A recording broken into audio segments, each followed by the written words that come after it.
Okay, hello everybody. I see Fashion Aplenty is already here, or was here. Maybe she'll come back. We'll wait and see who pops on. I know we have a few people coming. Oh, here they all come. I see them. Hi, everybody. welcome to the discussion of Emma and Lion Volume 5. All right, we have Elizabeth here. Jacqueline is here. Oh, Jacqueline, look what I'm having. I actually had some of the passion. She was telling me about do mix the Tazo passion tea with lemonade. Oh, so good. So good. Everybody, this is Shell. If you don't know Shell is in the Cozy Reader Book Club, and she so kindly said she would come on and chat about Emma M. Lion with me today and all of you. So she is going to be with us. So thank you, Shell, for joining me. Very, very welcome. All right. Oh my gosh, we've got so many people here. Okay, Melanie's here, Marilyn, Jenny, Craft. Is anybody chatting yet? Yes, they're in the chats. Can you see that, Shell? No, mine's blank. It's there, but it's blank. It's blank. I wonder if I have to chat first to get it going? I don't know. Show comments on state. What does that do? Oh, no, I can't even chat. You can't chat. Oh, wait a sec. Let me see if this works. Okay. Oh, here we go. Let's see if this works. Did you do something? We got it. Yeah. Can you see? I just said hi, everyone. No, I don't see it. What? Private chat. Oh, you know what? I think you might have it somehow set only to chat to me. Oh.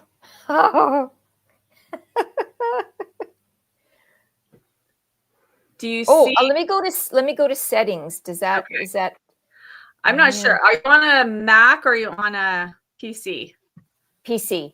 You're on a PC. Okay. So for me, when I'm looking on the right-hand side, there's it says next to where the comments are or should be, there's a little thing that says comments, banners, media assets, style, private chat. Do you see that? All I've got is private chat and comments. Oh, maybe let me highlight comments. Yes. There you all are. Okay, there we go. Shazam. Right. Technology. Okay, everybody. We are here. Hi, everyone. I see Beth is here now, too. And Laura is here. All right. Meg's here. Deborah's here. Okay, fantastic. Okay, everyone. Volume 5. What did everybody think of Volume 5? I feel like I keep saying this, but every volume just like gets better and better and builds upon the volume before. That Shell, you were kind of saying that right before we got on. I agree. Yep. Mm-hmm. Yep. So good. Yes. But I can't read ahead because now that we're on volume 5, everything's starting to kind of mesh together. Mm-hmm. So I could not tell you in which volume this or this happened. Right. And I can't read ahead because I'd be telling you something that, Absolutely. Yeah.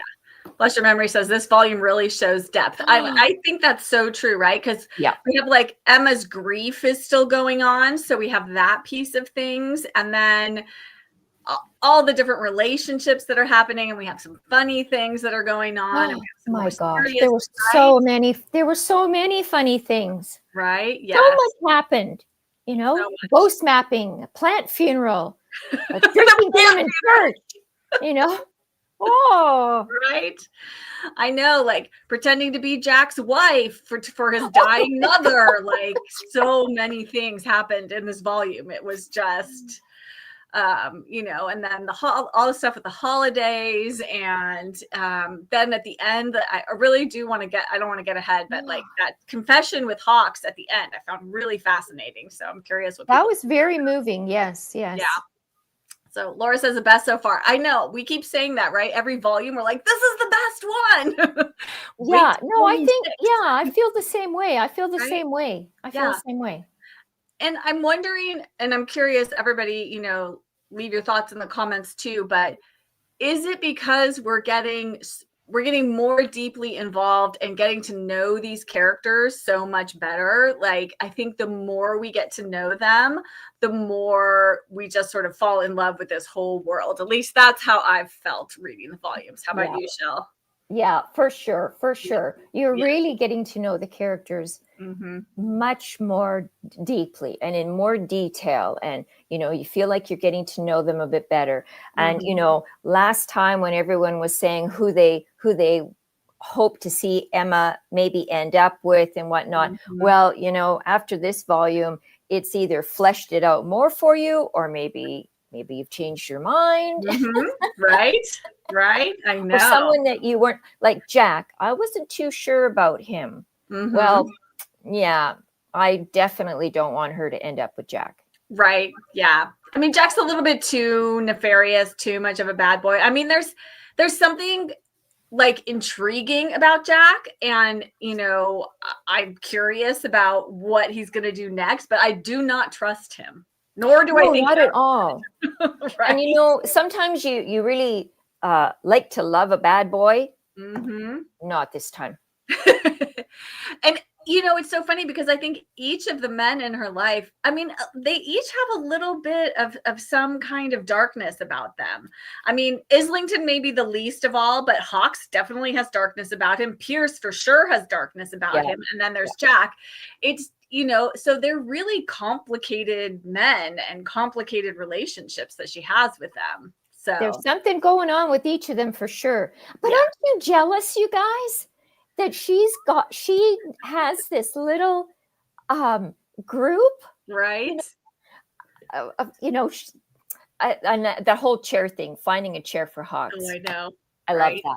Yes. But are you not just a bit jealous that she's got this little great group and they're just so great together? Absolutely. I mean, yeah. What a lovely. They're like her security blanket almost. It's like this warmth that you feel when the four of them are all together, that like she's being protected and taken care of. And they really take care of her. Yes. When she didn't have anybody else to take care of her. So, okay, there's some things going on in the comments. So let's see. Jacqueline says she loved when Emma went with Mary to confront the professor about Mary not being a man. Right? Yes. By the way, my name is Martin. Right. What? And then he's like, first he thinks she's his sister, and then, she's his wife, and then, no, there is no Martin. I'm Martin. That was so good. And then that scene towards the end where Mary comes in because she has hidden in the bushes from him in the rain. For 3 hours. No, for 3 hours. She's like, no, they couldn't just have played a short game. They played catch for 3 hours. What? Like, I know. That was crazy. That was crazy. Yeah, Laura has said Jack has lost his luster. Yes, right? She's a Hawks all the way. Okay, so everybody leave there. What team are you on as of volume 5? What team are you on? So leave that in the comments. Let's see. Mary says, I love the breadcrumbs about each person's past, such as Islington dropping the hint about Hawks not getting too close to friends. Right? Isn't that interesting? Yeah, Mary, that was really interesting. Yes. I mean, Hawks does keep everybody at a distance for some reason. And why? We are all asking. We are all asking that. Yeah. I mean, again, there's that, it's the same thing like with Pierce and his limp. Like he won't ever talk about, like there's that scene where he bangs his leg, and, but he just doesn't want to share. I mean, clearly something happened to him. Must have been somewhat traumatic or something. Yes. Oh, right? We really don't know. No. So let's see. So Jacqueline's team Islington or Pierce. I do like Hawk, but not for Emma's suitor. Yeah. People are talking about them all as a group. So like they're all each other's safe haven. And yes, absolutely. Yeah. Absolutely. Yeah. Blush remembers us. I'd love to have this little group that she has. What a great world, right? I know. Right? Yes. Oh, and Jacqueline also says, I think of Hawk as more a brother to Emma. Loved when he gifted her Treasure Island. That was such a great a great moment, like just such a nice gesture, just what she needed, an escape from her grief and what she was going through. And they didn't even, she hadn't even told them, like, other than Pierce, no one knows why she's grieving or what is going on with her. They just know something is. And, they all rallied around her, which was lovely. All right. Marilyn's on Islington. Jenny's on Islington. Okay. We got a lot of Team Islington in this volume. Oh, and the tea with Mrs. Penury. I love Mrs. Penury. I think she's one of my favorite characters. She doesn't say anything.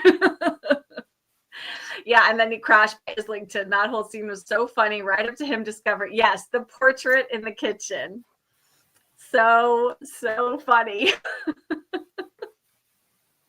I just love that whole, that's just I think that's what makes these books great. There's just all these little tiny nuggets, these little details of things where, that doesn't have to be a thing, like why? All these little extras. Exactly. Yeah. Exactly. To like create this world and this feeling of connection amongst these characters. So, yes, I love it.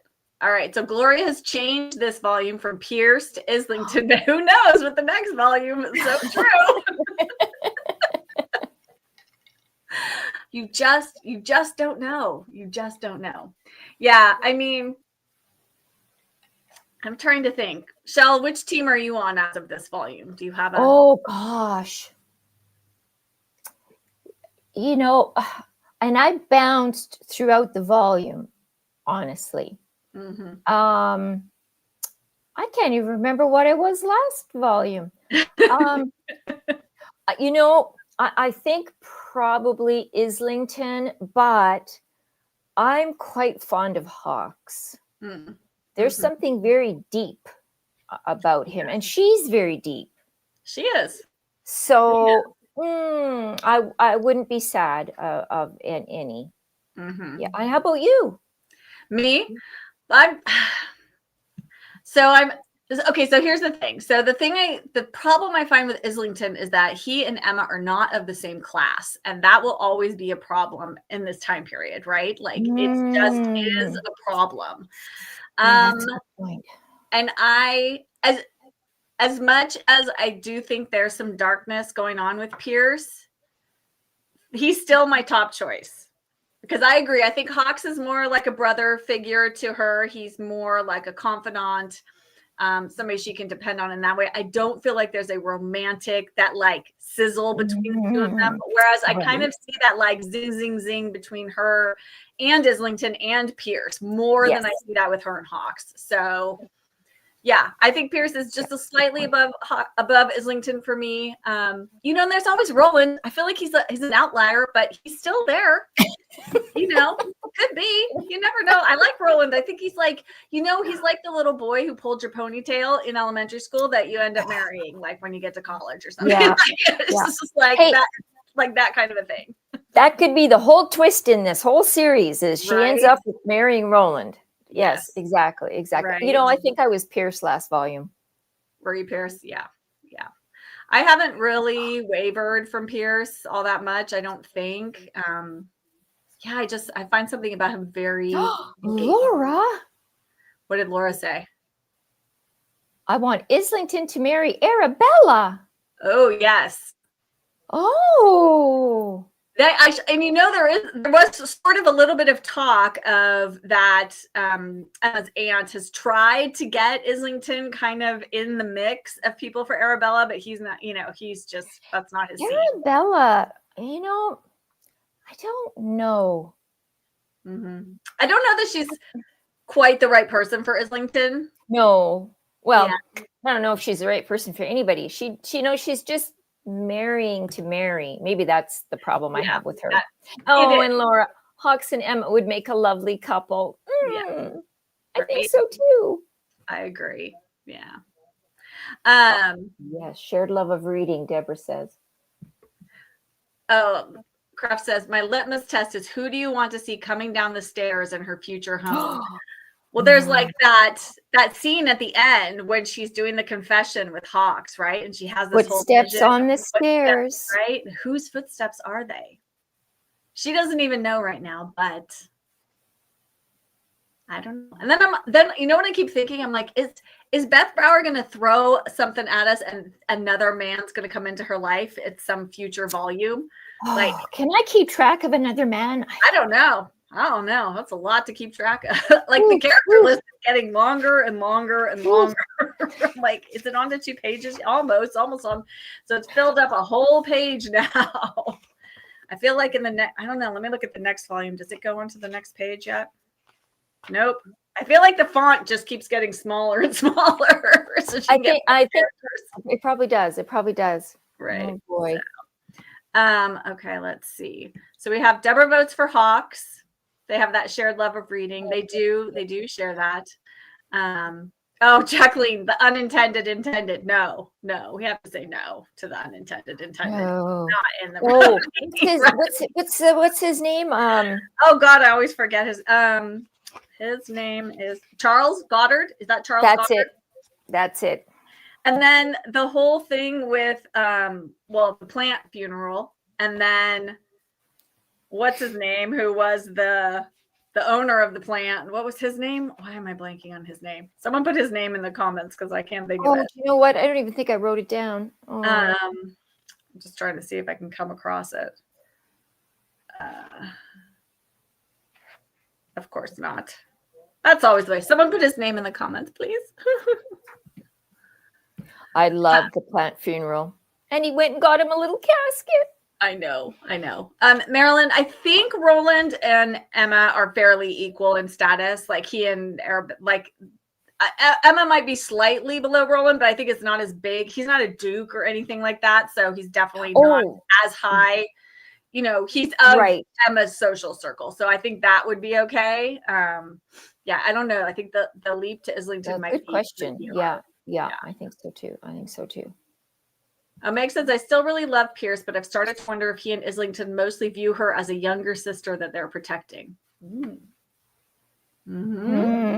Oh.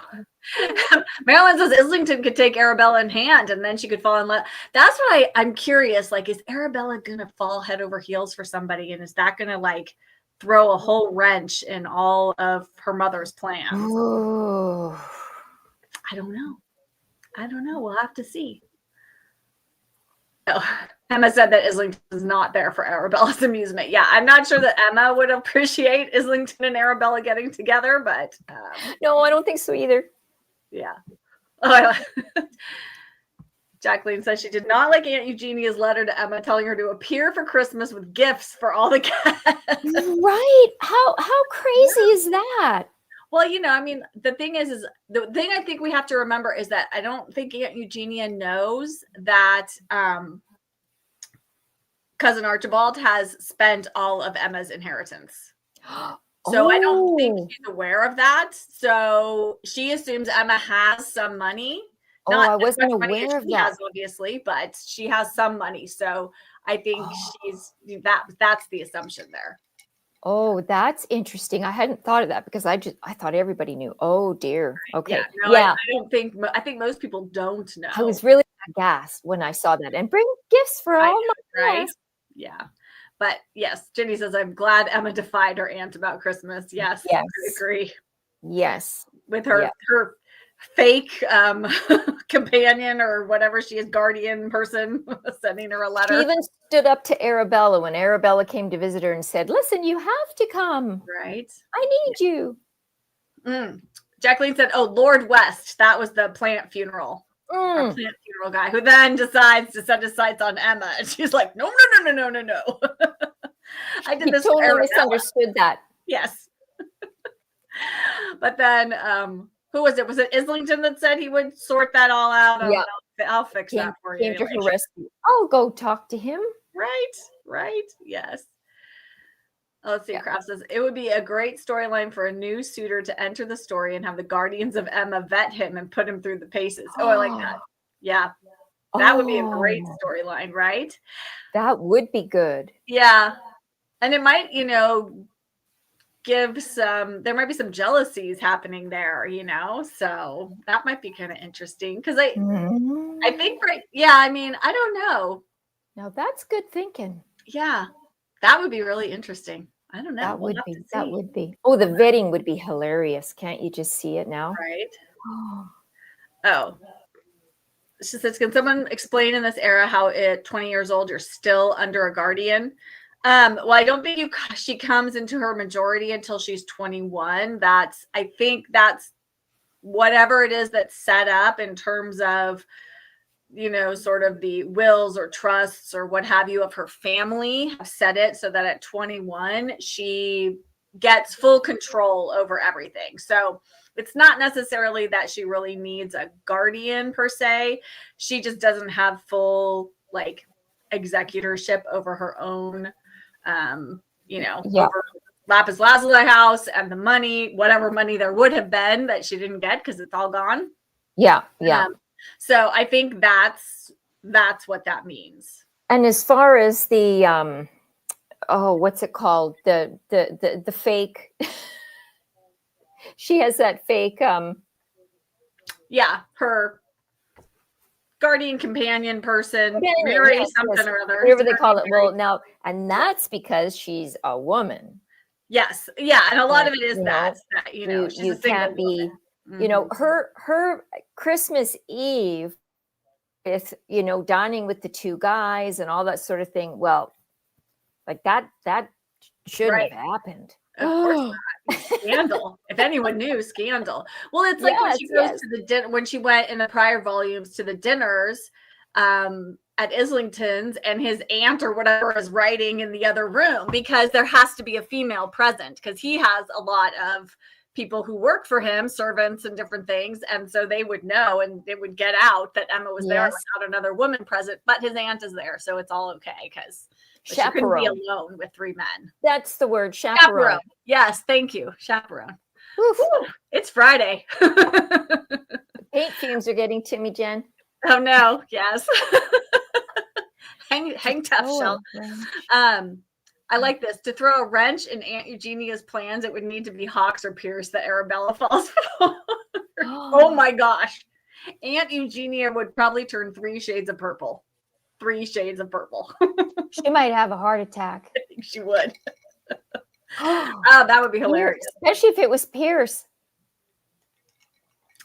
Oh, what if it was Jack? That would be even worse. That'd be even worse. That would be, she would not have that. Yeah. I think she'd probably hire someone to take him out. Right? Islington would definitely be a feather in Eugenia's cap for sure. If Arabella, if they landed him, they could even get him to like come and be a potential suitor, which I don't think they'll necessarily be able to do. But and then Jenny says Agnes staying at home on Christmas Eve to keep things proper again, right? Because Emma doesn't really think about those things, No, and it was Agnes who insisted on that. Yeah. She was basically like, no, I'm not leaving. I'm going to stay home. I've been accepted into this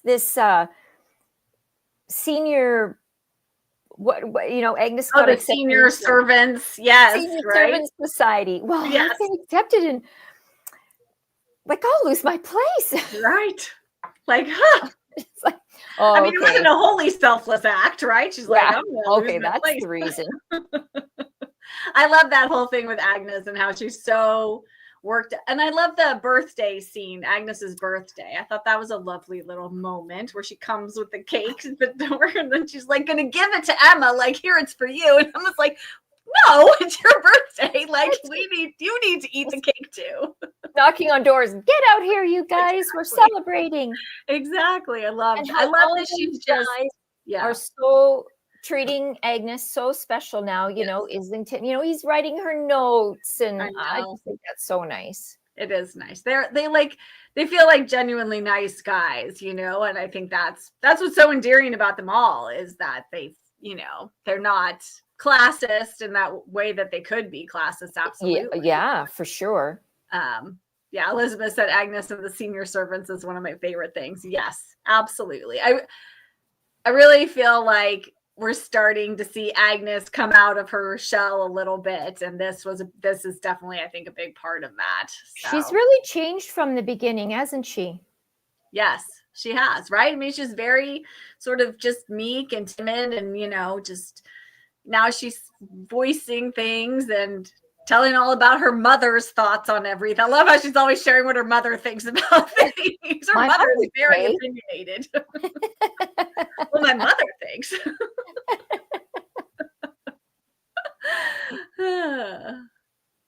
Yeah. Oh, yeah. So Deborah said the same thing. Agnes is always quoting her mother. I know, right? I just love that.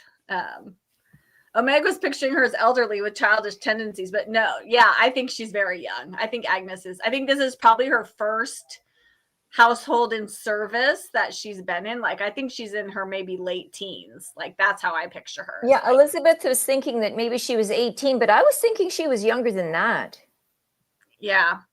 I definitely feel like she's in her teens. So. Yeah, don't forget, like back then, the char people and everything were like 14. Yeah, I think going into service at 14 was probably fairly standard. You worked so hard back then. I know. And just endless hours and no days off and no days off. They get like an afternoon off. I'm like, oh my God, what a horrible, that was awful.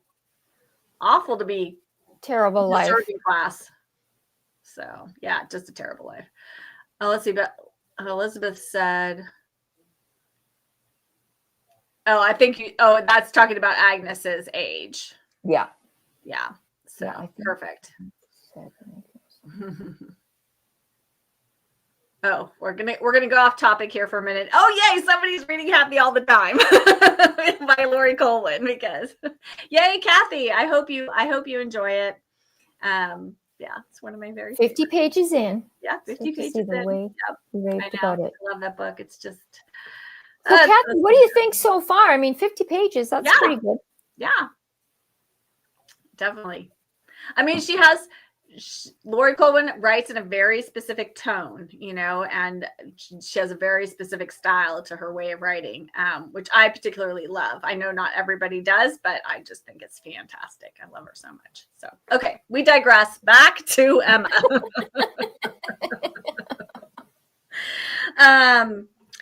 And we haven't really talked at all yet about the Roman and the mapping of the Roman sightings and everybody's feelings, because there are some strong, strong feelings about this whole project. First from Pierce, and then from Islington, and then even cousin Archibald, he has sort of the opposite reaction. And I found this very, very interesting.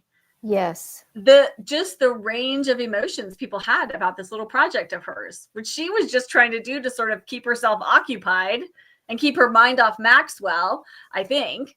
So yeah. Yeah.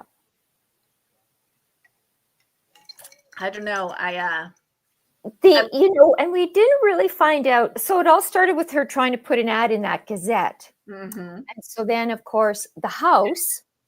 Yes, the house. Has been banned. The house has been banned. And, there's a few details. Archibald was just behaving badly. I want details. I want details. We can. But so yes, she puts in this ad, and then who was the first to Pierce? Was Pierce the first one to say, "What are you doing?" Yeah, he sort of is like, you just buried one ghost and now you're chasing after another. I think that's sort of his reaction, right? Yes. And then Islington's is, yeah.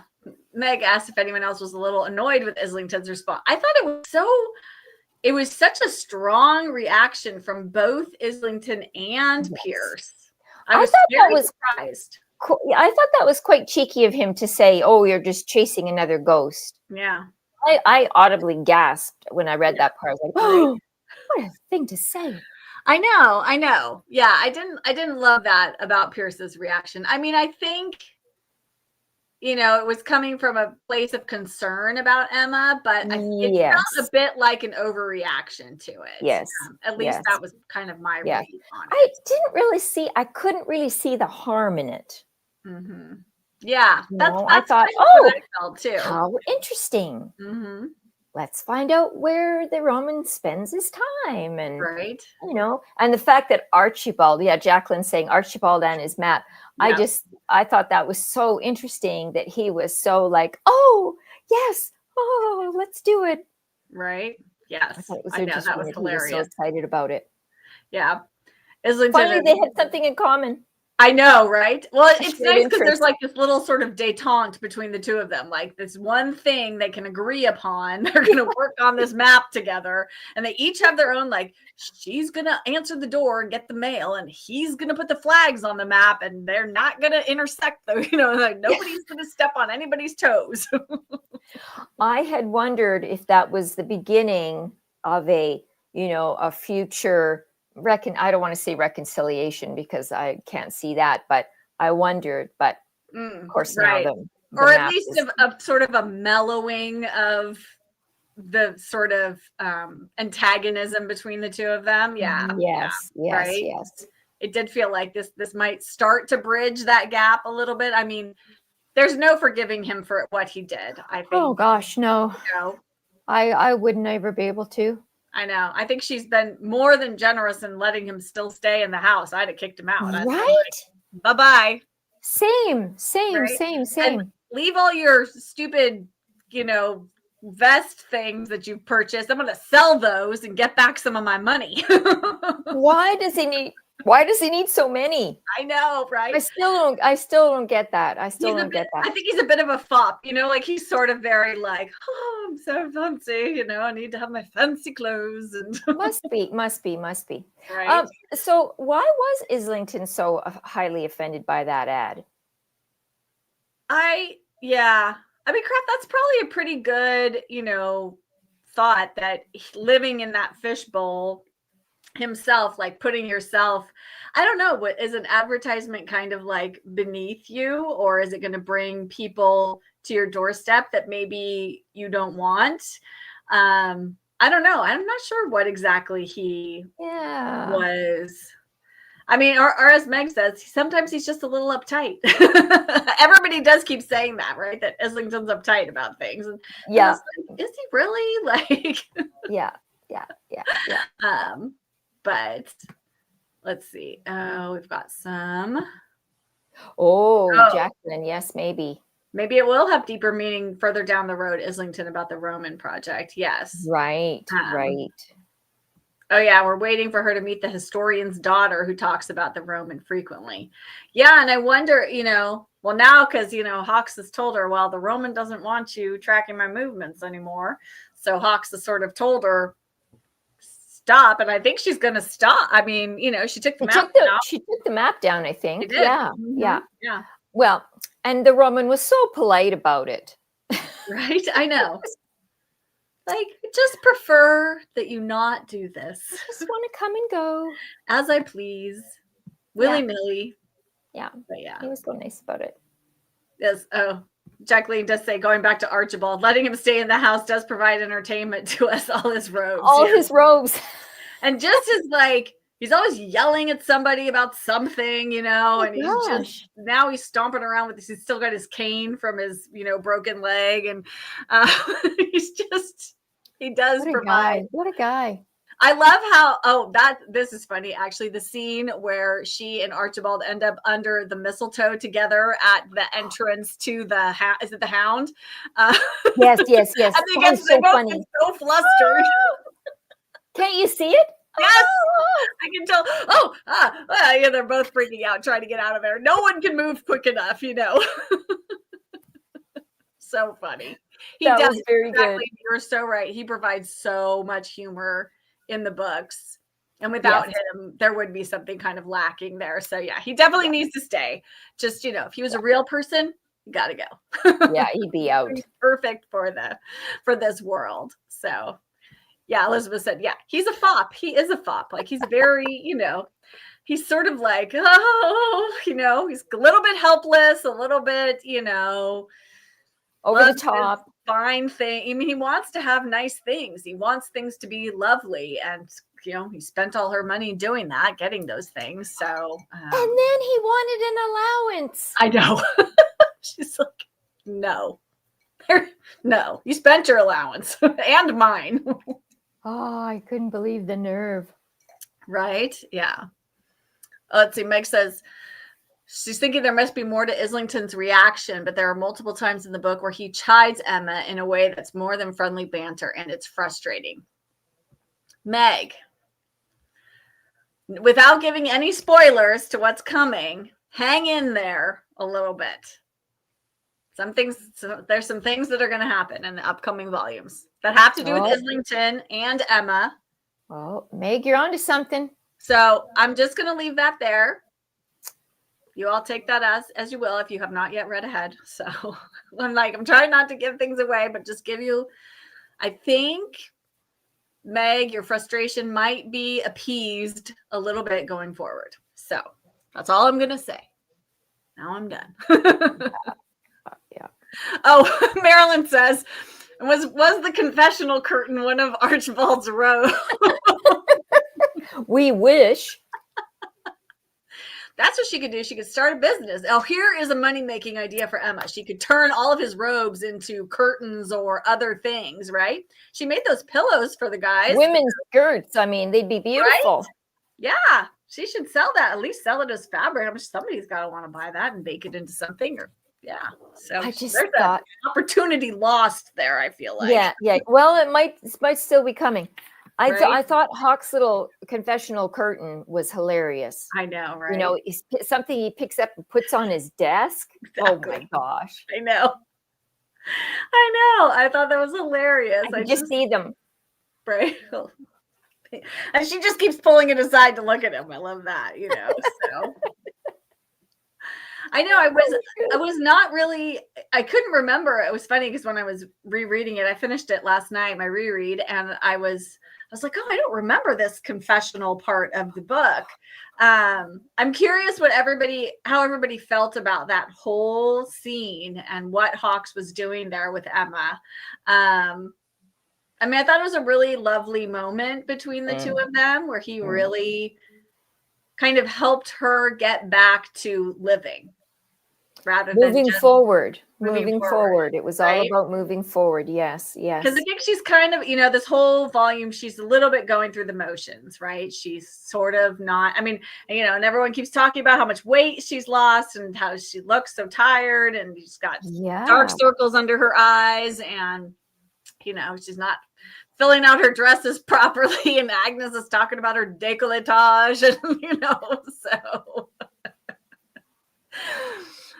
Because she says that comment, something about the dress she puts on for Christmas Eve. She's like, oh, and there wasn't even any comment about my décolletage, so I guess I'm filling it out better or something like that. So it sounds like she got really sick there for a while. Well, yeah. I mean, I think when your heart's sick and heartbroken, and you're not eating, and you're not sleeping well, and you're just sort of, you're living like a ghost a little bit because grief will do that to you, and I think even she says, she didn't realize how hard it was going to be to actually really bury Maxwell, like his physical body. Like she'd said goodbye, like they knew he was dead, they knew he was gone, but I think that physical act of burying him was just shook her more than she was expecting it to. It's really final. Mm-hmm. It's really final then. Yeah, that shovel of dirt on the coffin, there's no going back from that, right? Yeah. Laura says Hawks has a huge gift of reading people's needs, even Archibald. Wonderful for a pastor. A lot to take on himself, though. Yeah, I mean, I wonder if some of Hawks's keeping his distance from people is for his own sort of self-protection, because he does seem to be very empathetic to people, just to all of the sort of his flock in his congregation, the people he cares about. And I wonder if he needs to keep himself at a slight remove in order to protect his own sort of emotional state. Because if you take on everybody's burdens, I mean, it's like when therapists go to therapy because of all the stuff they're taking on from other people, it's just that kind of a thing. Like maybe he some separation between himself and other people. Also, too, you guys are saying that he has a gift of reading people's needs. Well, that distance, I mean, you can see more. Yes. From a distance. You see more, people, how people are acting, what they're looking like, who they're talking to, whatever. Whereas if you're right up close, well, I think you're going to miss a bunch of stuff. So that's probably another. But he was so, in this volume, I mean, the whole Treasure Island book, calling her in there at the end. I mean, he's been on the money. I love this. Bless Your Memory says, my favorite quote during the confessional, it takes a great deal to trust the future after one is acquainted with loss. And that's very true, right? I mean, it is hard. It is hard to get back to the land of the living and to go on when you've lost the person you thought was going to be your future. I mean, that's really what it is for Emma, right? Like her future is gone with Maxwell, at least the future she had envisioned for herself. So, but yeah, Kraft wants to know whose perfume keeps finding its way onto Hawks. That's right. Yes. Stay tuned, Kraft. he had plans for New Year's Eve. He did. Just saying. Does Hawks have other side to him that we don't know about yet? Is there a girl? No, I don't know. Meg said, I love that the gift of Treasure Island helped her out of her grief. I've come away from the sea for a moment, and lapis lazuli has wrapped itself around me as if having found an anchor. I've set down my heavy sea chest. It looks like Hawks has managed to find me a ship. Yes. Yeah. There was another quote I marked. I think it had something to do similarly with the Treasure Island. Let me see. Because he told her she needed to find a ship or right. She needed to be on a ship, needing to be on a ship. And I didn't really get that. I think it was just she needed something to propel her forward, like to get her moving again. She needed to sail away. Yes, right? Yeah, okay. Yeah, I think so. Deborah says the volume felt like it had a lot more serious episodes. Yeah, definitely. I mean, I think definitely the tone in this one is more serious as we watch Emma, dig her way out of her grief, So there was lighthearted moments, but yes, some more serious tones. And we haven't really talked about the luck that Hawks gave her for the month of December. I love that whole thing. That I thought that's the third thing he did for her. Right? I know. And I love this. She has this quote where it was right after Jack's mother has died. And she says, and I think that was the moment I began to suspect that the luck Hawks spoke of might really only be an awareness of grace. And I think that's really lovely. Like just finding grace in those difficult moments that Hawks gave that to her when she needed it most. She's going through this really hard time and he's giving her the ability to see the good and to see, like with Jack's mother. I love that where Jack's mother says, like, she knows Emma's not really his wife. She knows that he's still up to his, no good deeds. And, she loves him anyway. I love that too. She said, I know he just wants me to think, well of him. Right. Yeah, absolutely. Like but that was good because that gave Emma some release from that moment. And so that love and out. Exactly. She was going to be really traumatized by this whole thing that she was being forced to lie to this dying woman. Be a wife. Right? Yeah. Gloria says, the more we learn about Hawks, the more questions I have. I feel that way about so many of them, all of the men, I think. The more we learn, the more I want to know. I agree, Gloria. I agree. Yep. Where was he New Year's Eve? Don't know. Hawks is a bit of a mystery, you know? I mean, he shows up when he's needed. He, it's just like he just knows this is when I'm supposed to be here, and he's there. So, it was like when Emma was doing the little, being evaluated by the Gazette guy. Oh. And she had to have 2 character witnesses, and Eslin was like, Hawks will be here. He knows exactly when to be. And he shows up like, boom, right on the dot. Right. There he yeah. is. Right? Yeah. Yeah. Laura, I love that. Hawks is kind of a magical creature. He is. That I think is a little bit, obviously there is something going on in St. Crispian's that isn't normal, right? Like part of our normal world. Yes. There's something a little bit, we've got a ghost, we've got Yep. the keep and all the things that, people's stuff goes missing and it turns up and then people bring it to the keep and then you go find your stuff. That is not normal. Yeah, I don't have that in my neighborhood. If anybody else does, let me know. No, I don't. Nuh-uh. Yeah. So, clearly there's, but the books don't really feel like magical realism to me. Like it's not that, even though it's sort of slightly. It doesn't feel supernatural. You don't feel like you're reading a supernatural book. Right. There's something slightly fantastical going on. Like definitely. It seems real. It does. She makes it seem very Don't you want to believe that you could just go to the keep and find the stuff that right? Yeah, I know. It seems real. Yeah. And I love that then they have a sale like at the end of the year, like all the stuff that doesn't get picked up. And then they have this like garage sale, kind of a thing, like flea market. Come and get everything under 20 pounds is so good for the taking. That was so good. So, yeah, I love it. And we have to talk about Emma's pillows. Oh, yes, we do have to talk about Emma's pillows. The backstory of Jack. I wonder if Emma's the only person who knows that backstory. I think that will definitely come into later volumes. Oh, about his like where he's come from and his mother and all that. So yeah, I think he's the only one that we know of. Right. We don't know how much Mary knows about. Mary might, but I don't think she does. I still don't think she knows that much about. Well, maybe she does. I don't know. I guess we'll have to wait and see. See what happens.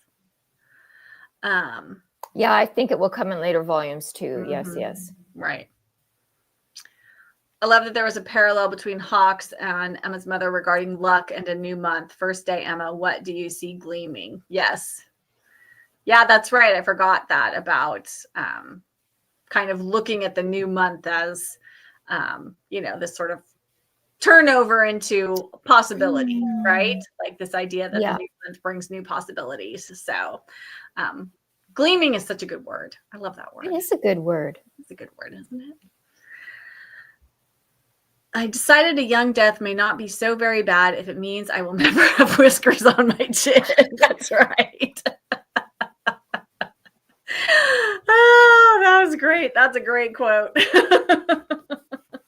Right? Yes, absolutely. Let's see. The pillows. You said that, shall we? Pillows. So I do have a question about one of the pillows. So they each had a quote, right? And yes.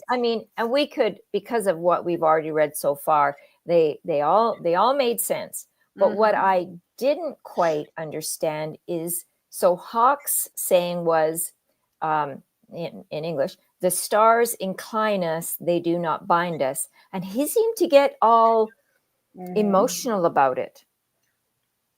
Right? Didn't he stand up and did he leave or something? Like he got all emotional about it. And I didn't pick up why that was. And I understood the other two, their quote on their pillow.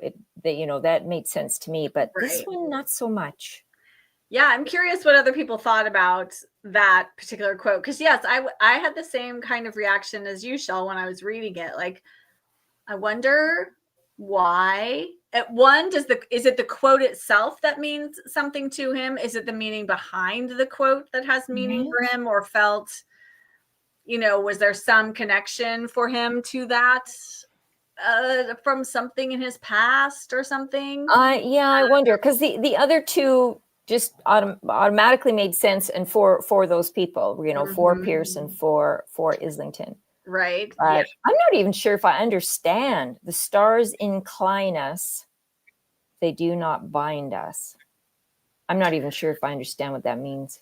My read on it was because, especially at this time of the world when astronomy was, in its very sort of early days, right? So people in the world used the stars as guides for things, right? Like, okay, that's right. Like on the sea, they used it as navigational tools. So the stars can incline us to things. They don't bind us to go in any certain direction, though. Like, that was kind of my read, was like, we can use the stars as guidance. Yes, we don't have to do everything they tell us to do. Okay. Oh, that's good. That's my take. That's if anyone has other thoughts, please share in the comments. But Elizabeth, yes, I agree, Elizabeth. Oh, yeah, no. We know enough about hawks yet. No, sure. We have many questions. Many. so many.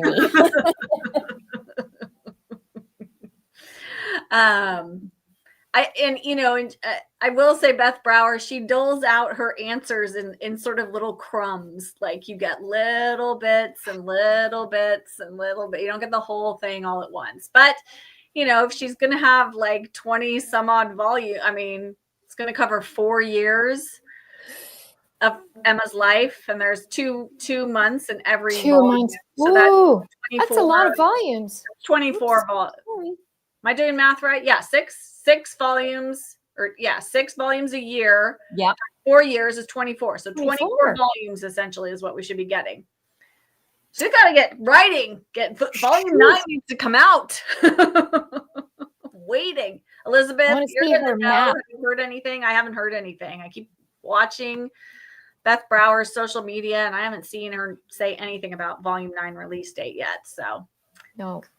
Come on, before September, so we can all read that one together. How fun would that be?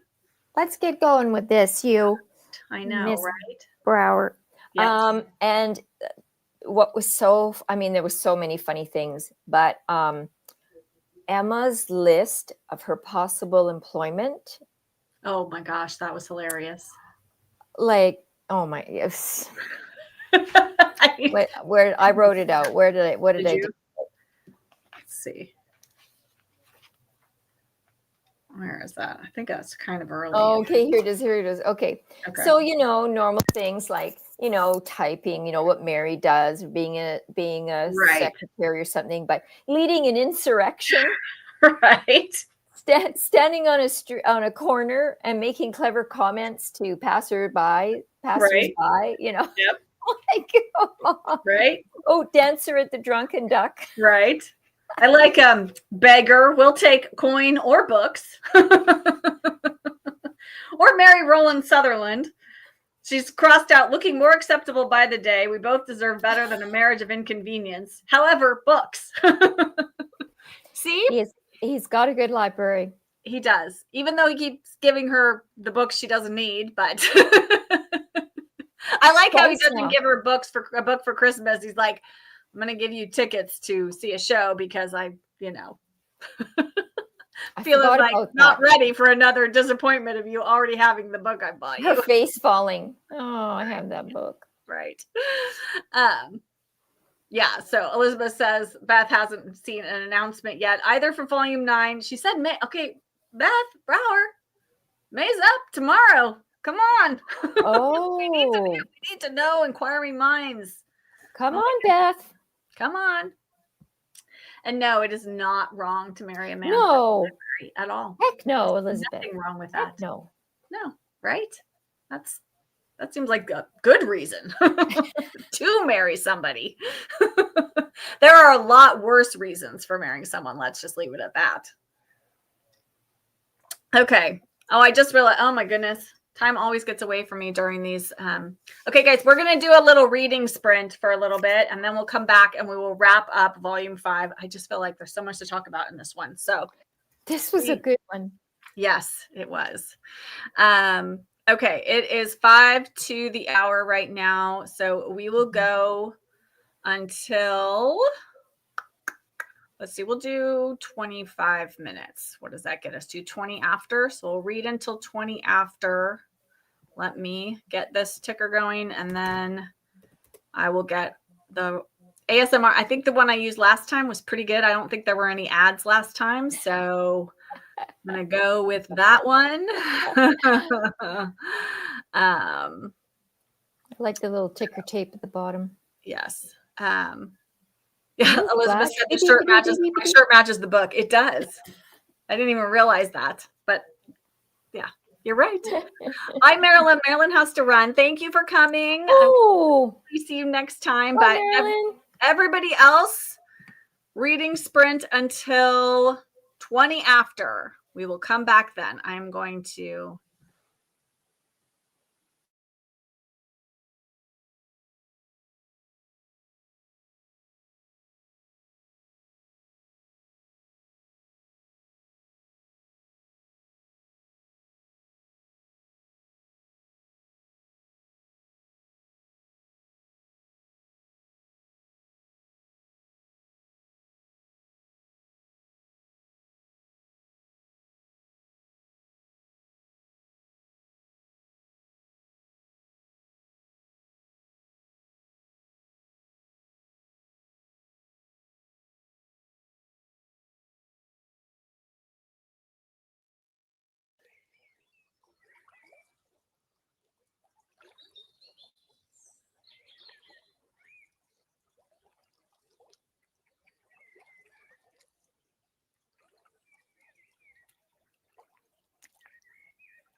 Okay, everyone, we are going to come back.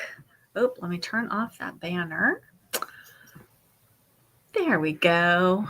All right. Hopefully everybody got a little bit of reading time in, which is always lovely. I haven't had hardly any time to read this week because we're in the end of the school year gauntlet. So that was nice.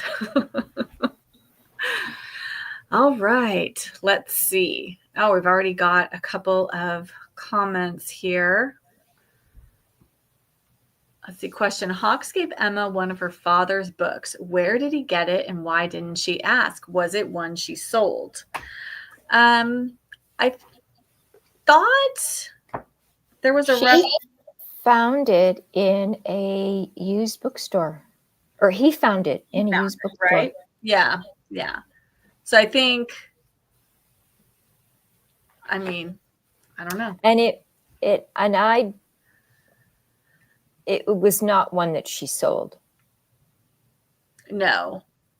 I'm wondering if that somehow got, I think when her parents passed away, I think things, sometimes things are a little bit chaotic, and I think stuff got, probably sold or given away or what have you without Emma's say so. I mean, she was still very young when that happened. So,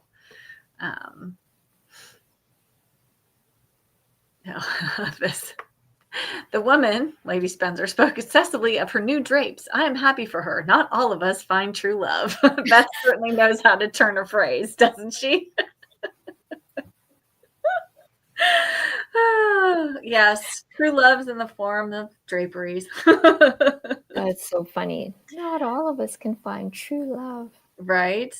That was another scene. Was that the scene where she runs into Pierce, right? At that dinner that she's invited to, the Lady Spencer. Was that dinner, or was that the artist thing? Now I'm getting those confused. That was the artist thing. Because at the lady, whatever her name was it Spencer? I think so. That's where she ran into Islington. Right. So. And that woman was not very happy that Emma knew him and that they were on a first name basis. He called her Emma. Mm-hmm. Absolutely. Yeah. Yeah. That did not go over very well. Right. And again, I think that sort of just shows how shocking that would be to them because of the class difference between the two of them, and Emma was just sort of supposed to be in the background, like filling a chair, basically. And here she knows a duke, right? So, yeah. Her name. I thought it was, oh gosh, where was that? Lady Sheridan. Oh, Lady Sheridan. Friend of Aunt Eugenia? Is that how you say it? Eugenia? Mm-hmm. Yes. Yes, she was in need of a single female of not too high a social stature. Right. Well, she was going to send her third best coach. The third. I laughed out loud. I know, right? Oh, and I'll send you your third best coach. Right. Yes. And then she sat between two older men who, what did they spend the whole time talking about? Now I forget. Hunting? Something. Maybe? I can't remember. Boring. Emma was bored. I'm sure they found it riveting, but Emma was bored. Yeah, thanks for inviting me and sticking me between two old guys that I've got nothing in common with. I know. Well, I like that Islington sort of is appalled on her behalf, right? He's like, there were plenty of young men to go around. She could have put you next to at least one of them could have at least been somebody worthwhile to talk to, He was appalled for her. Yes. Right. So they always stick up for her whenever the chips are down, and against Emma, as they often seem to be. Let's see. Marianne says, I was totally Team Niall. Now I'm all mixed up. I don't know who I want her to end up with. Mystery man yet to come into the series? I don't know. I mean, Pierce does drink a lot in this volume. I hadn't remembered that. But she makes a lot of references to him drinking and how much he's drinking. And, some of it. Yes. maybe it's the holidays. Maybe that's the hard time of year for him, as it is for, many people. And maybe he's drowning his sorrows in that. I don't know. Does he have a drinking problem? Maybe she sort of alludes that maybe he does. It sounds like I wonder if he's using it as pain medication. Yeah, that too, right? I'm sure But that's yes, he part of does drink a lot. He does, like a fish. Yeah, he drinks a lot. Yes. So that is worrisome about him, that he's got that kind of a thing going on. I don't think Emma needs that in her life. No. No. Hunting and draining of blood. Oh, that's what they were talking about. Those two older men were talking about. Oh, that's right. Because doesn't she say, I could tell you about how to drain? I forgot the blood part. Yeah, that's so appetizing too during dinner. Yeah. What a thing to talk about. Right. Kraft says Niall has fallen off my list. He has PTSD. I don't think she's up to the challenge. Yeah, I mean, I definitely agree that he has PTSD. So for sure. Yeah. I mean, yeah, the things he's seen and experienced. I'm for sure at a time when they didn't understand what that was. So no. Yeah. Oh, Meg loved the scene when Hawk showed up late for church with the reprobates 10 looking rough and read a Christmas carol instead of giving a sermon. And the lady who brought the tin of biscuits. I know. I'm like, this is my kind of church. And they shared them up and down the row. Right? I know. It's like, there's biscuits for everyone. Absolutely. Read the that is not your typical church. What with reading poetry and there's the sharing of the food and drinking games. And, I know, right? And the reprobates yelling from the back row, giving their commentary, as these. I love it. This sounds like a good time. At least it would make, it interesting for sure. So yes. Not dry and boring. I don't think any of Hawks's sermons are dry and boring for sure. No. And I love how he just will leave. He'll just leave, When they were singing Christmas carols. They were singing carols, but he just leaves. Walks down the aisle and is gone. No, yep, he's out of there. Nobody knows where. Nobody knows where he goes or what he does or but I thought that was so funny. I liked the whole Guy Fawkes night where they burn their vicar in effigy. I had to look that up. I didn't know what you didn't know what Guy Fawkes night was.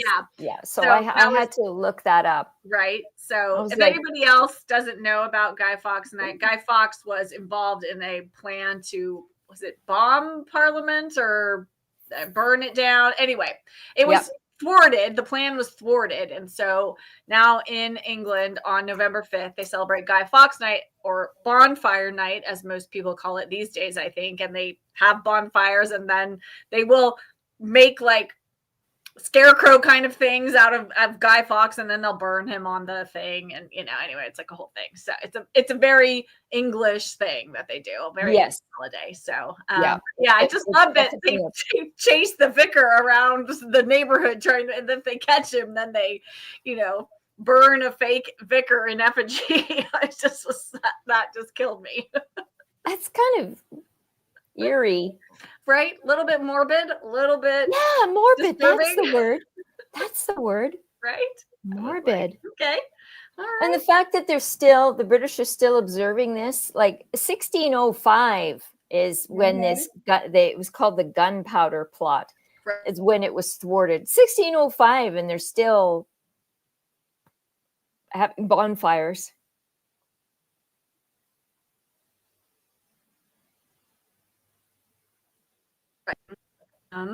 Okay. Oh, we're back. I don't know what just happened. Did that go dark on your end, Shell? I went dark on my end. You froze. Did I freeze? Oh, it went totally dark on my end. So maybe my internet is. I don't know. My husband's off work now, so it shouldn't be just me on the internet. Nobody using all that bandwidth. Right.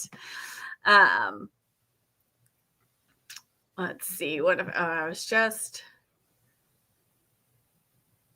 Oh, Jenny keeps thinking about Emma's thought after reading Roland's letter. And she says, I think I'll keep Roland. Yes. I think Roland's a keeper as well. He is. That was when he sends her that letter when she doesn't come, right, to Christmas. Oh, right. Is that, and then she finds out, and then he sends her the he gets tickets for them. They're going to go see a show or whatever. And of course, I can't find it. Is that it? Oh, yeah. Instead of buying her a book she already has. Right. I know. He says, I did not dare buy you a book. My record has been disheartening for one of a competitive nature. That battle will be pitched another day. I decided on a night of amusement. And then I like how he's, because he's sort of perturbed that she's not there and he's having to suffer through, her aunt's Christmas. He says, I don't fully wish the plague on you, but I wouldn't be a former arch enemy of any merit if I didn't wish a little ill will at your desertion. She says, I think I'll keep Roland. Yeah, I like Roland. I think he's, again, he's probably too, not grounded enough for Emma. Like he's a little bit too light, as a person, just kind of, floating through his life. Like his life is pretty easy. It doesn't seem like Roland has had a lot of hardship in his life. And I think Emma does need somebody who has experienced things, because she's experienced. She's gone through she lost her parents. She lost Maxwell. She lost all her money. She lost all the comfort and security of her life has been taken from her. And I think she needs somebody who understands what that means and what that feels like. So I feel like we're going to learn more about Roland in the upcoming volumes. Yes, I have a feeling too. Oh, Laura says she has a pastor who showed parts of A Christmas Carol as part of his Advent sermon series. Oh, Laura, where's your church? We can go to your church too. Yeah. That sounds lovely. Your pastor. Yeah, that sounds lovely. Ginny says Hawks' knack for leaving is the Irish exit, right? Just disappear like in a puff of smoke. There he goes. Love that. Oh, let's see. Kraft has another quote for us. I've decided that my life has fallen into an appalling degenerative state. If only I weren't enjoying it so very much. That is a great quote. I know Beth is so good at those just one-liners. I think there was one that I marked. Let me see if I can find it. Oh, I know. It was when they're giving the Christmas gifts and Pierce gives Emma the volume of Walt Whitman that's got his, Song of Myself in it. Mm-hmm. And so Hawks puts it into his pocket. And she's like, that's okay. He's going to borrow it from her. Right. And so she's like, that's okay. She says, I don't begrudge this particular borrower. If a highwayman put a gun to my head and demanded, tell me who you would trust your most treasured book with, I would reply with a nervous but bold, mighty Nigel Hawks. And then she says, I'm not certain why the highwayman feels that such information must be extracted by violence, but one can't explain all human action. So true. One can't explain all human action. But yeah, she's such a good knack at a turn of phrase. She's got Emma's voice down so well. And all the characters' voices, they all feel very distinct. I know exactly who's speaking. And, it's just, she's really I feel like she has created this world. She knows what it is. She knows where her story's going and she knows how she wants to get there. So I feel like we're in good hands. Yes. We're not just she's still figuring it out as she goes along. I feel like she has a plan. Yeah. I feel like her room would have a big wall with a giant schematic on it. Right? And there'd be lines going all over. like in detective shows where they've got a map with red thread going through, they're plotting a serial killer or something, but for Emma, for St. Crispian's, right? Who goes where and who does what and what happens when. I'm like, oh my gosh, keeping track of that's I think is a novelist of a series, a long running series, like keeping track of all the details, because people are obsessive about series and they will read and reread and reread again and again, and really get into the kind of nitty gritty of it. Like you have to know your own stuff. I'd be like, oh, what did I say happened in the second one? Exactly. Right? Yeah. Like I'd lose it all. Yeah, I would too. I mean, I'd have to have, even if I had copious notes, I'd be like, well, where did I put the notes I made about so-and-so, so. No, I would definitely need a murder board type scenario. Yeah. Absolutely. Oh gosh, let's see. Meg had a comment. I also chuckled when Emma went looking for hawks in the Cleopatra. There arose a great cheer, to which I bowed, and someone offered her a pint. Her earlier escapade in the Cleopatra won't be forgotten. No, I don't think it will ever be forgotten that she drank that, whatever that drink was that, was supposed to be for a man. It should have been Archibald in there, but he's banned from what he's banned. That's one of the other places he's banned from, right? He's banned from a lot of things, that guy. Yeah, can't get the Gazette, banned from the Cleopatra. I mean, he just wreaks havoc wherever he goes, does Archibald. Yeah, he's not to be trusted at all. Oh, Kraft has 2 more quotes and then she's done. The Men's Society of Little Aid, and I am a socially loose woman.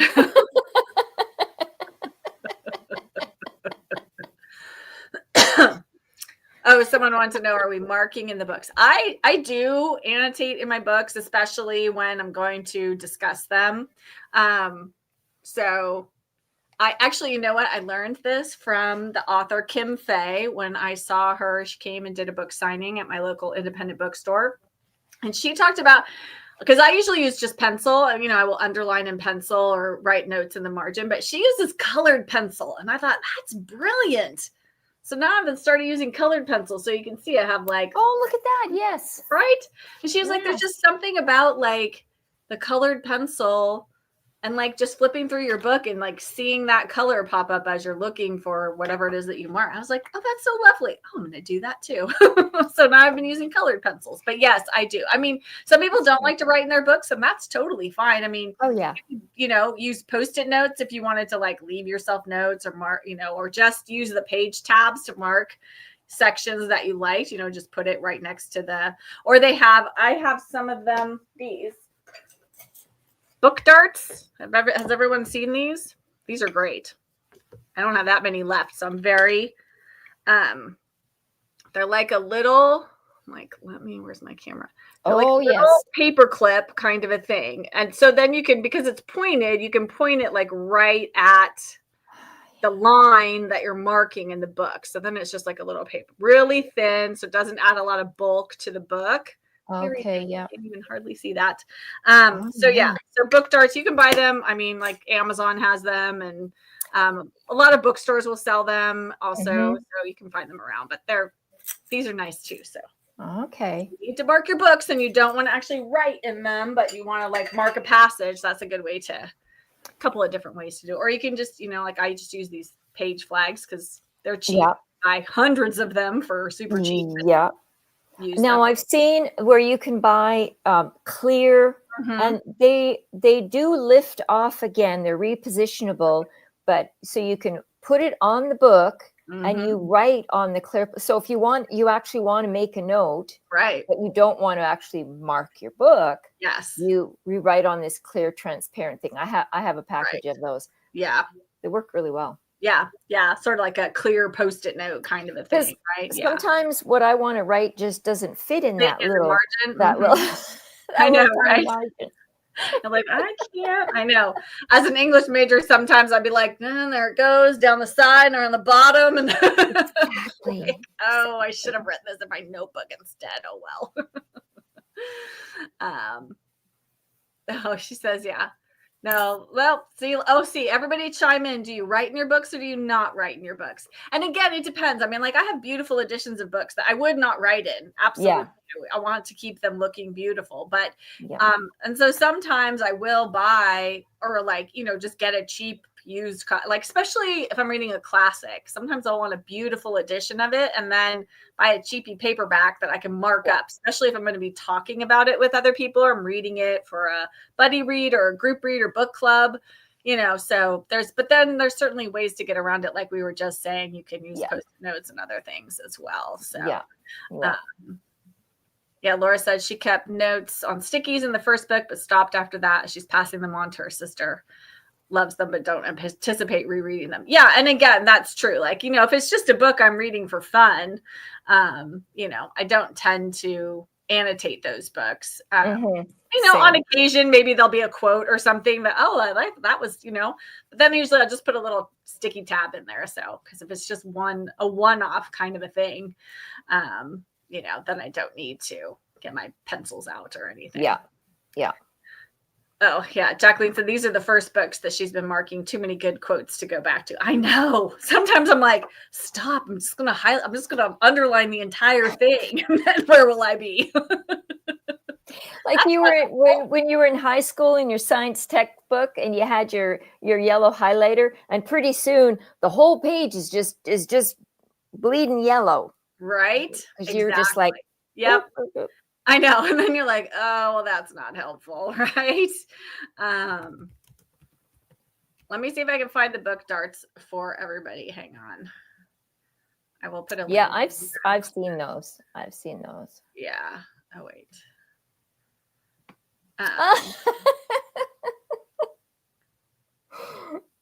Go to Craft Hag. Craft Hag? I love your tag, Craft Hag. Mm-hmm. Oops. Going to the wrong thing. There we go. All right, I'm back. Okay, I'm putting a link to those book darts in the comments. Hopefully everybody can see that. So if you're looking, the ones I linked are cheaper than the ones that I had there. So that's probably better. I saw what you were laughing about Craft Egg. I don't mark my books. I don't want someone in the future having a window into my lunacy. Well, there is that. Sometimes you got to keep those thoughts inside your head, right? Oh, yeah. And then a book journal. Oh, you know what else? That's where I put all my quotes. Mm-hmm. Yeah. I just transfer them into my reading journal. Yeah. Yeah. And then I bought some of these, which are helpful for me when I finish a book, but I know I don't have time to sit down and like write a real review of it at the moment. But I found these little Post-it note. They're like book review Post-it notes. So you can put the title, the author, the date you start and finish, and then your overall star rating, characters, the ending, plot, recommend. There's a spice thing if you're reading a romance, and then just like brief thoughts. So you could like jot down just a couple notes and then just stick it, on the cover or inside the book. And then I can go back to it later. So these are I found these on Etsy. So that's nice. Yeah. Yeah. I think you can just look up it's by the shop Love Thy Bookworm on Etsy. So if anybody's curious, these little Post-it notes, they're kind of fun. So, but yeah, and a reading journal is a great place, obviously, to keep your thoughts as well, for sure. Jamie says, I highlight and mark up all my nonfiction books. As an English teacher, I definitely mark up and annotate novels I'm teaching, right? Oh, yeah. Oh, yes. For sure. Yeah. I mean, I definitely for these lives, I didn't mark up these books when I read them the first time because I was just reading them. I mean, I binged through them in like a few months. I just read one after the other, after the other, pretty much. So, but now this time, because I know I have things I want to talk to you guys about, then I've definitely been marking them up more. And then Jamie said, if I want to annotate a fiction book just for me, I will most likely have more than one copy. Yeah. So, yes. Again, it just depends for sure. Some books I'm like, well, the whole thing was just lovely. I don't need to highlight anything because everything about it I loved. Or I hated it and I'm getting rid of it. I'm never going to read it again so that I don't need to. Yes, exactly. Exactly. Right. So, okay. There was something I thought of that we hadn't. I feel like somebody touched on something in the comments and I wanted to go back to it. And now, of course, I cannot remember.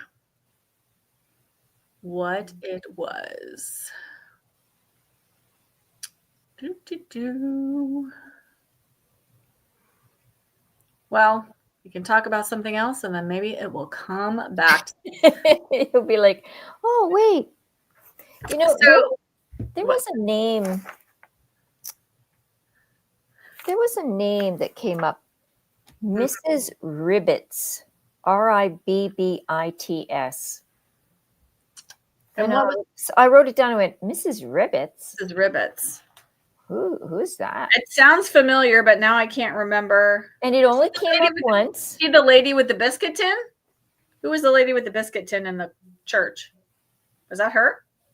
Does anybody know who Mrs. Ribbits is? Can you put that in the comments if you... But I thought, like, why bother to name somebody that is right? That's that only is not going to, have anything to do with anything. Mm-hmm. Maybe just to give her. Does she come up later, Jen? I don't remember. It's okay, not so she's just a one-off name. It may just be a one-off. Okay. I can't. Oh, that's who Hawks was visiting when Emma was looking for him in the Cleopatra. Oh, that's right. That's right. Or was that her, or was she the one where Emma came to find him and he told her to chew the toffee and then knock on the door again? Remember that? That was so funny. Here, eat this. Right? Eat this. When you're done, knock again. Slam the door. Again, isn't she a nosy neighbor in St. Crispian's? Isn't she the nosy? Is she the nosy neighbor? Because there's who is the lady who has the the watchers, the St. Crispian watchers who are like, I don't think here it is. I just found it. Oh, good. Oh, Mrs. Ribbits, she is the one with she has the frog knocker on her door. Mrs. Ribbits, get it? She's got a frog knocker. So she's the watcher, part of that watcher society. No, she is the one with the toffee. She's the one with where Hawks gives her the toffee that he was visiting. But she doesn't appear again. You don't see her in the next volume. I don't think so. Huh. I think she might just be there for sort of like a little comic relief with Hawks, because he does say that because Emma asks how Mrs. Ribbits is doing, and he says she's a little under the weather, and she said, "Is she? Dreadful." And he says, "It seems she has what the Americans call a frog in her throat." Oh. Yes. So. Oh. Yes. So yes, she is the one, the lady who's under the weather, who Hawks was visiting when he gives Emma Hawks was visiting. Yes. Yeah, Meg had it. I wonder if it was just like he still needed to, like, he needed to finish up what he was doing with Mrs. Ribbits, but he didn't want to be stuck staying there too long. So Emma sort of gives him an out, like, chew this toffee. It's going to take you a few minutes, and I'll be finishing up inside with what I need to do. And then that will be a good excuse, like, oh, I got to go, Knock again, and then I'll be able to leave. Yeah. So, but yeah, the frog puns with Mrs. Ribbits were high number of frog related puns. Oh my gosh. In that whole section. Oh my gosh. Which, had me laughing the first time. I was just like, she's got a frog knocker and a frog in her throat. And I mean, I do think, I think she does, part of it is, I think Beth Brower is trying to populate St. Crispian's with all these different characters and personalities to give it this sort of certain feel to it and certain flair. Like, it's just a little bit offbeat. It's not a typical 1883 London neighborhood. Like, this neighborhood is filled with unusual characters of all kinds. So I think she just throws random people, into these short little scenes that she needs to, string things together. So yeah. She's doing a good job. Oh, Jacqueline, that's funny. In the scene where Emma goes to the Cleopatra, when everyone cheered when she walked in, she thought of Cheers when everyone yells Norm every time he comes into the bar and cheers. That's so true. So funny. I was just thinking about Cheers the other day. That's because Norm passed away. Oh, that must have been why. Yeah, the actor. Yeah. Yes. Well, it's funny because my college roommate, we used to watch Cheers. She loved Cheers. And so yes. It was on like kind of late at night, the reruns at that time. But she could say, because whenever they would shout Norm, Shelley Long's character would always say Norman, like that, after they said Norm. And my roommate could mimic her without even looking at the TV. She could do it like on cue every single time that Shelley Long would do it, and it just cracked me up. And so I always think of her when I think so about funny and Cheers. So yeah, just so funny. That is so funny. Yeah. Oh yeah, and they have a drinking song about her, which is also fun. Who doesn't want a drinking song named after them? Emma's such a good sport about all these, She's definitely like a guy's girl, right? Like she's one of those women that men are drawn to, in a camaraderie kind of way. Like not that there isn't physical attraction going on there too, but she's like one of the boys kind of a thing. Yes, exactly. Yeah. So she just slides right in there and they all just kind of accept her. Again, a little bit offbeat, a little bit unusual. She fits right in St. Crispian. She fits right in. Mm-hmm. Oh, yeah. And Islington was so perplexed by the patrons' reaction to her when they went to meet with the Gazette editor. Yeah, because he's like, he doesn't know about what happened in the Cleopatra with her. And the whole Julius Caesar tickets thing, So, yeah, that was great.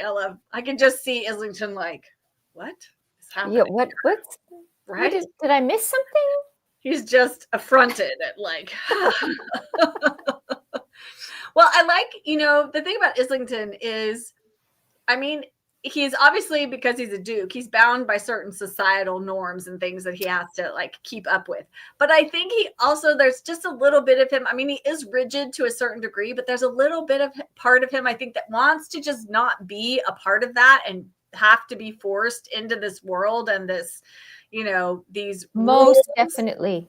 Yeah. So, I think that's why he and Emma click in the way that they do, is because he's drawn to the fact that she doesn't abide by the rules necessarily. She alters them to fit her life the way she wants them to, as much as she can. And don't you think that's why he's close to Pierce?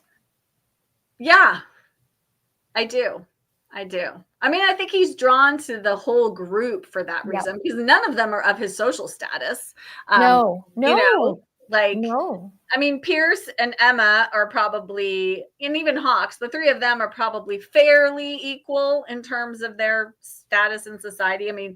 Pierce is a bit like part of the artist community. So that takes, wherever they haven't really talked about exactly what his family situation is. Not at all. For money, does he? Obviously he has some money, but he's not super well off. He's sort of like middle class, even though there wasn't really that much of a middle class at that time.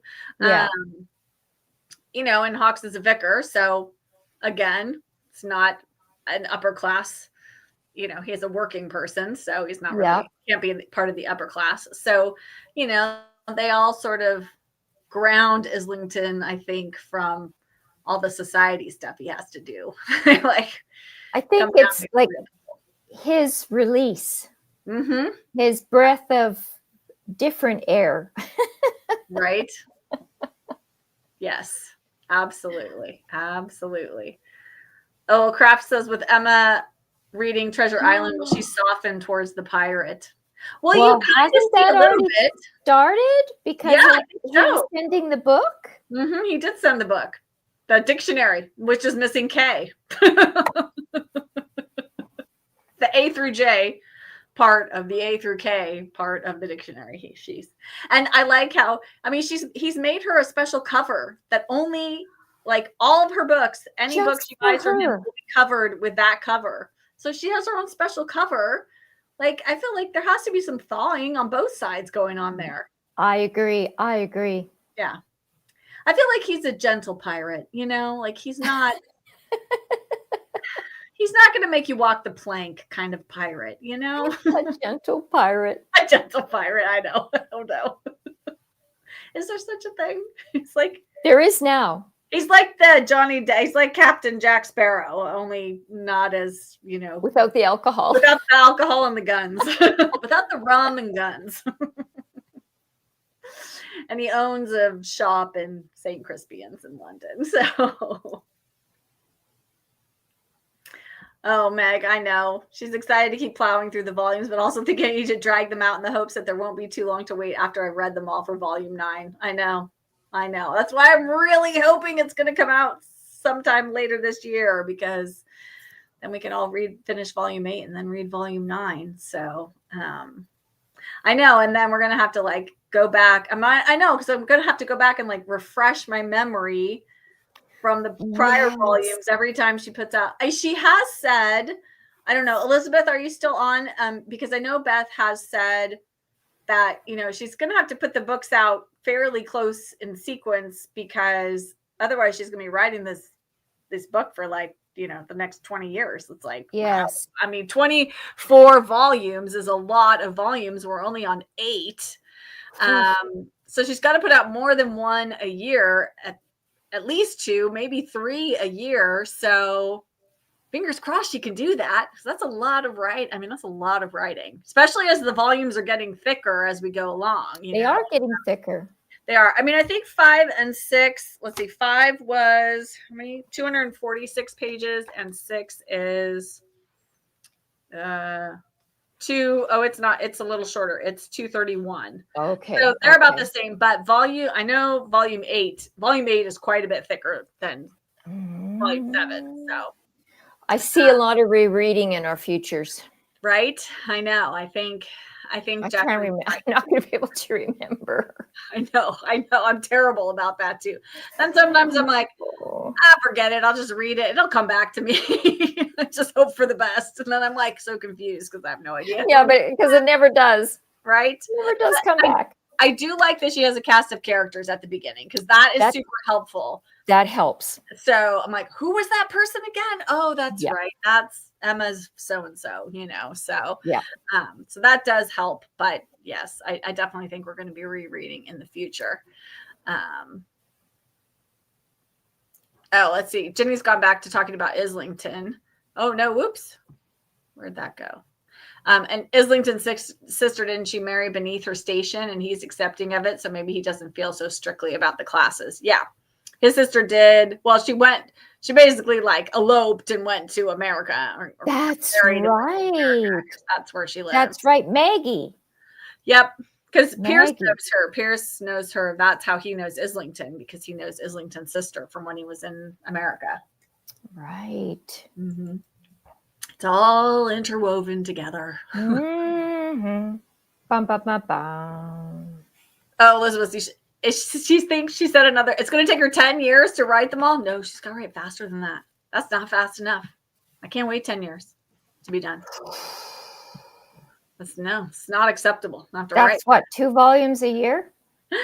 No, not quite. Because she's already got 8. Right. There's 8. That's a lot of math. So there's 16 left? Yeah, that's less than 2 a year. It's still not going to be fast enough. I know. It's because the older I get, the less memory. Right. The character list helps. Yes. Meg, this is a good idea. She says she's already thought it could be fun to read the daily entries of the volumes only on the real dates, that would draw things out. That would be fun to do, especially as a reread. You could start it, Oh, that's clever. Yeah, that would be clever. And then just read it throughout it would take you 4 years by the time she's done. So read the entire thing. Meg, you had your Wheaties this morning. You're on top of it. Let's see. Kraft says that Emma's Christmas dream about others helping with the gifts was very touching. Her mother said she'd already given Maxwell his. Yes, that was. nice when I liked that whole thing with the gingerbread, and she's having this dream about her mother making the gingerbread. Yes. She wakes up and Agnes is making the gingerbread. I just thought that was lovely. Like, just that was a very nice part yes. of the book. Yes. Meg, yes, we'll do what we have to do to keep the fires burning while waiting for new volumes. Absolutely. Just read one entry a day on the day of the year while we wait for the next one to come out. Oh, from what she read on her Instagram, she didn't seem to be in a big hurry for the series. She told the readers that she had other books that she had to write also. No, she doesn't. Beth. There needs to be no other writing. Listen, where does she live? Let's get on a bus. Right? Get going. Crack that whip. Beth? Yeah, knock. Here we are. You've got some splaining to do. Exactly. Well, I thought I had seen a clip of her, like talking at an author event or a book signing or something, and she was saying that she kind of had to keep them going at a fairly good clip because otherwise she would be writing this until she was like 80, if she doesn't stop writing. But I don't want to wait. I have been contemplating, for those people who might be interested, because a few people said they were, because she has another book called The Queue, which isn't part of the Emma M. Lyon series, but a lot of people have said they really loved it. And so if volume 9 isn't out later this year, I might do a group read of that. So we'll see. Stay tuned. So just to keep us in the Beth Brower world, I guess. Yes. Yeah. Oh, Laura has a good question. These books take place in Victorian times. Is there any book written back then that these remind you of? Well, I mean, there's lots of reference to Jane Eyre. And there is, a little bit of Jane Eyre-ness to them, but not a lot. I mean, there's just sort of like, a central female figure. There are a few men with sort of dark, haunted pasts, Yes. And yeah, so I'm trying to think. I don't know. Alice in Wonderland? It's a little bit like down the rabbit hole. That's a Victorian book. We have to think on that. Yeah, that's a really good question. Book written back then that these remind you of. Right. I'm going to write that down. Oh, I like Elizabeth says. Really good question. They do remind me more of some 20th century novels like Diary of a Provincial Lady and P.G. Wodehouse. I would definitely agree with that. That sort of tone, that sort of tongue-in-cheek, like, diary entries, which, like, well, it was funny because when I just read Diary of a Provincial Lady last year, and I kept thinking of Bridget Jones's Diary when I was reading it. And I have to think that Helen Fielding had to have been influenced by Diary of a Provincial Lady because the tone of the journal entries was so very similar, like just something about it. And obviously, writers are influenced by those who came before them. And I have to imagine Helen Fielding read E.M. Delafield like she just had to. Yes. Elizabeth, I agree 100%. I mean, even, Bridget Jones's Diary, I think, reads similarly to Emma M. Lyon. Just that very, single woman, first person journal entries, and just something kind of a little bit cheeky about it, a little bit fun. And yes. Yeah. So, and then maybe a bit of all of Charlotte Bronte's novels because they're from the first person. So yeah, that very limited view for sure. I'm trying to think. Elizabeth, you've read way more Victorian novels than I've read. So I'm trying to think what else from that time period. Oh, actually, you know what is a Victorian book that does kind of remind me of this is, sorry, I'm looking for it on my shelf. And it is also written in diary format. It is,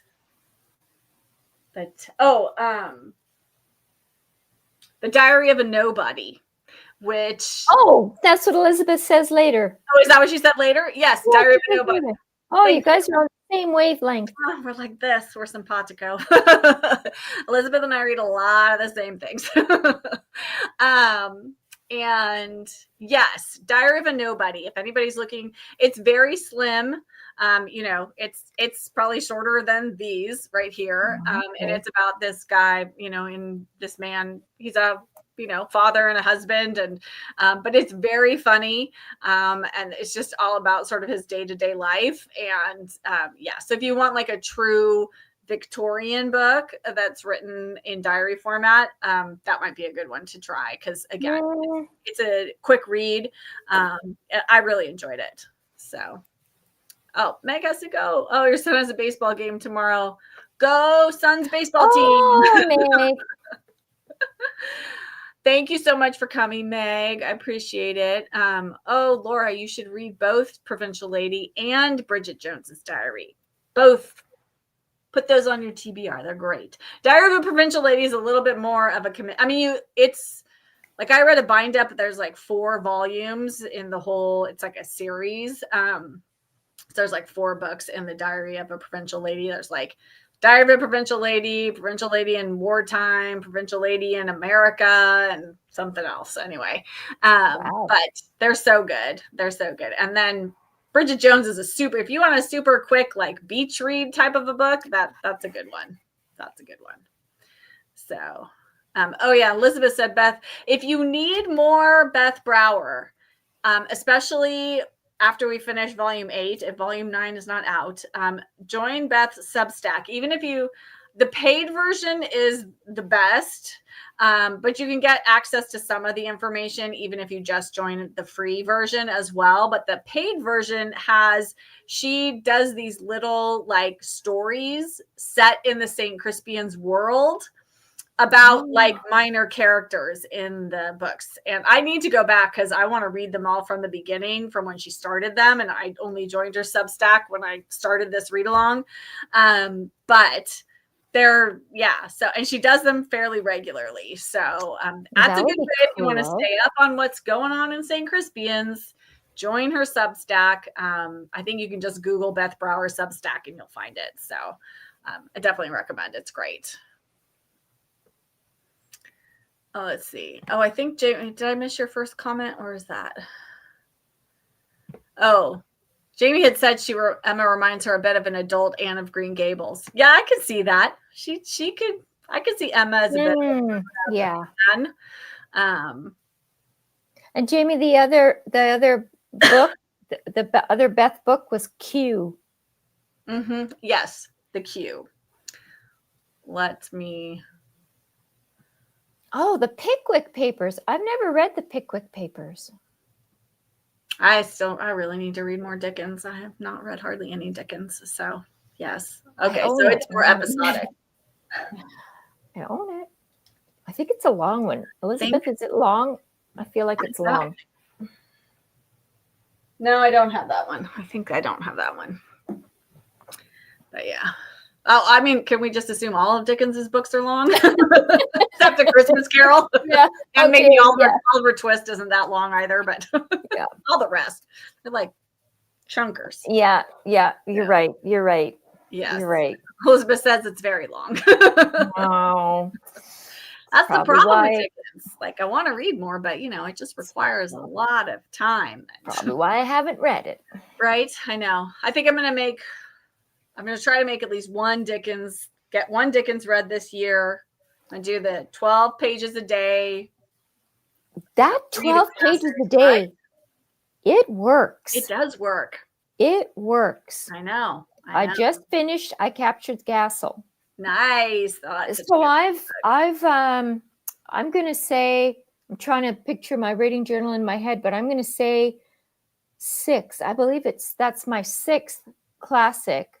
Nice. This year, doing the 12 pages a day. I mean, I'm reading other things. Right. But 12 pages a day, it works. It's great. Because it feels so manageable, like I can do this every day and still read other things and not just. I right. I read lots of other things because I have to. Right. Because book clubs make me read things. I know, we're so demanding. Other than mysteries. But yeah, it works. It works. Yeah, Susan, you got to try it. Yes, absolutely. Yes. And hi, Susan. Glad you're here for our last few minutes. We're probably going to wrap things up here. Does anyone have any last thing they want to talk about, add? Oh, bless your memory, said she really enjoyed the Provincial. Yeah, I highly recommend Provincial Lady.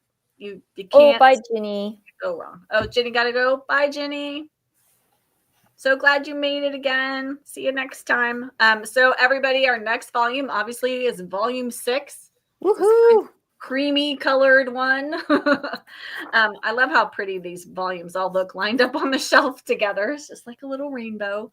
And our discussion for this one, our live discussion, is going to be on, let me look at my calendar, June something, whatever the last Friday is. June 27th will be our discussion of volume 6. Can't believe we're on volume 6 already. Wow. Where is this year gone? Oh my goodness. Okay. Well, thank you, everybody. Reading so much. I know. Thank you guys so much for coming this evening and chatting about Emma M. Lyon Volume 5. Thank you, Shell, so much for coming on with me. Very welcome. It was so lovely to have you. So, Thank yes, you. everybody have a wonderful, wonderful final weekend of May. Last day of May tomorrow, and then we're into, I can't believe it's June already. Gonna be I know. Where did the year go? But yes, zoom. I know. Nice. So, yep. Thank you guys all so much. We will I'll see you around on the interwebs until next month, and happy reading. Enjoy the next entry in Emma M. Lyon, and happy reading whatever else you are reading as well. So see you guys later. Bye-bye, guys. Bye.